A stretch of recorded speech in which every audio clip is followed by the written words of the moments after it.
Assalamualaikum warahmatullahi wabarakatuh. Selamat pagi.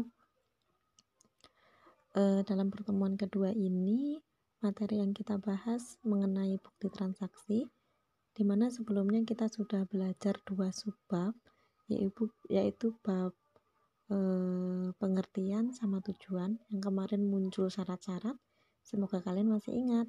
Untuk yang ketiga, kita belajar macam-macam bukti transaksi. Jadi setelah kalian tahu apa itu kas kecil, setelah kalian tahu transaksi-transaksi seperti apa yang bisa kalian kelola dan kalian tahu tujuannya kenapa harus ada kas kecil, selanjutnya kalian harus tahu bukti transaksi apa saja yang akan kalian kelola. Jadi nanti kalian akan mengenal yang namanya 2 bukti transaksi yang akan kalian kelola. Ya, kelola di sini itu bisa membuat, bisa juga hanya mencari informasi di dalamnya.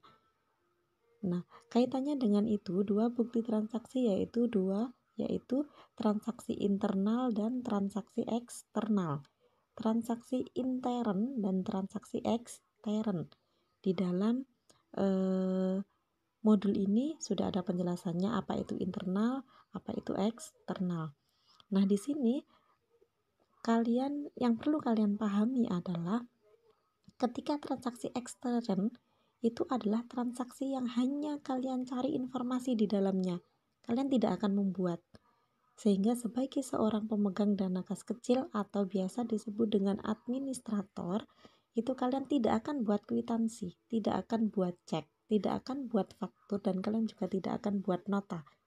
Ya, adapun 4 bukti transaksi tersebut kalian hanya menerima. Kemudian kalian membaca informasi apa saja yang ada di dalamnya. Beda dengan yang intern. Ya, yang intern itu kalian membuat. Ada bukti kas masuk di dalamnya, ada bukti kas keluar, dan ada formulir pengajuan dana kas kecil. 3 bukti transaksi ini maka kalian harus mampu untuk membuatnya. Ya, tidak hanya membaca tapi harus mampu membuat. Oke, kita ke ekstern dulu. Ada kwitansi. Yang perlu kalian pahami adalah kwitansi itu apa? Kwitansi itu adalah bukti transaksi akibat adanya penerimaan atau pembayaran. Kwitansi tidak ada kaitannya dengan jual beli. Oke, paham dari sini ya.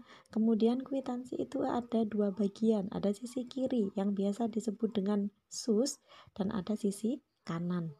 Ya, kemudian siapa yang menyimpannya sudah ada di dalam modul ini, kalian bisa baca. Selanjutnya adalah cek. Cek itu kalian juga hanya menerima, dan satu-satunya cek yang boleh kalian terima hanya cek dari seorang bendahara kantor. Cek dari atasan kalian langsung sebagai seorang administrator.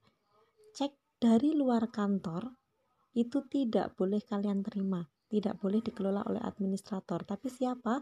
Cek dari luar perusahaan itu dikelola oleh bendahara pusat. Itu yang perlu kalian pahami. Untuk info selebihnya ada di dalam modul ini, kalian bisa baca sendiri. Kemudian yang ketiga adalah faktur. Nah, faktur ini adalah bukti transaksi.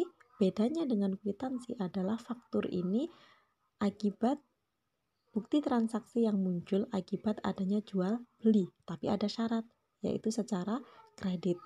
Kalau dia bukan kredit atau tunai, dia tidak akan menerima faktur. Ya, kemudian dibuat rangka berapa, siapa yang menyimpan, ada di dalam modul ini. Kemudian yang keempat adalah nota. Nota itu adalah bukti transaksi akibat dari jual beli pula, bukan dari akibat penyerahan dan penerimaan uang. Ya, bukan dari akibat pembayaran, bukan, tapi dia jual beli dengan syarat apa? Secara tunai. Kemudian nota dibuat rangka berapa, disimpan oleh siapa, ada di dalam modul ini. Silakan dibaca dan dipahami. Kemudian kita masuk ke intern. Intern itu bukti kas masuk. Bukti kas masuk itu yang buat siapa? Administrator. Kenapa alasannya? Karena intern. Dibuat oleh administrator karena menerima sejumlah uang atau keperluan kas kecil. Jika kalian menerima uang, maka buatlah BKM. Kemudian BKK atau bukti kas keluar, itu kebalikan dari BKM.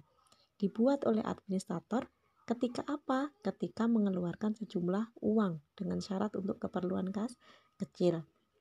Kemudian yang terakhir adalah formulir pengajuan dana kas kecil, merupakan formulir yang digunakan untuk pengajuan pengisian dana kas kecil di awal periode atau di tengah-tengah periode ketika dananya sudah menipis dan tidak cukup, maka boleh seorang administrator membuat formulir untuk apa? Untuk mengajukan dana kembali.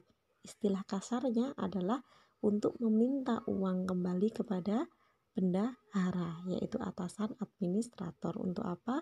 Untuk mengisi lagi kas kecil supaya nanti bagian administrator itu bisa mendanai pengeluaran-pengeluaran yang sifatnya relatif kecil, mendadak, dan non-cek. Oke, itu untuk macam-macam bukti transaksi. Oke, bisa dipahami untuk gambar-gambarnya, kemudian informasi apa yang ada di dalamnya, bagaimana cara membuatnya. Kalian tidak perlu memahami di subbab ini, karena itu ada di subbab selanjutnya. Ya, oke. Kemudian di poin D, prosedur penanganan dana kas kecil. Ada di sini prosedur. Yang perlu kalian pahami dari prosedur ini adalah ketika nanti muncul beberapa pertanyaan. Contoh,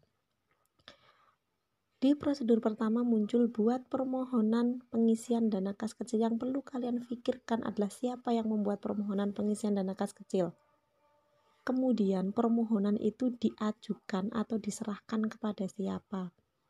Siapa yang menyetujui dan sebagainya. Itu identifikasi dari materi prosedur penanganan dana kas kecil.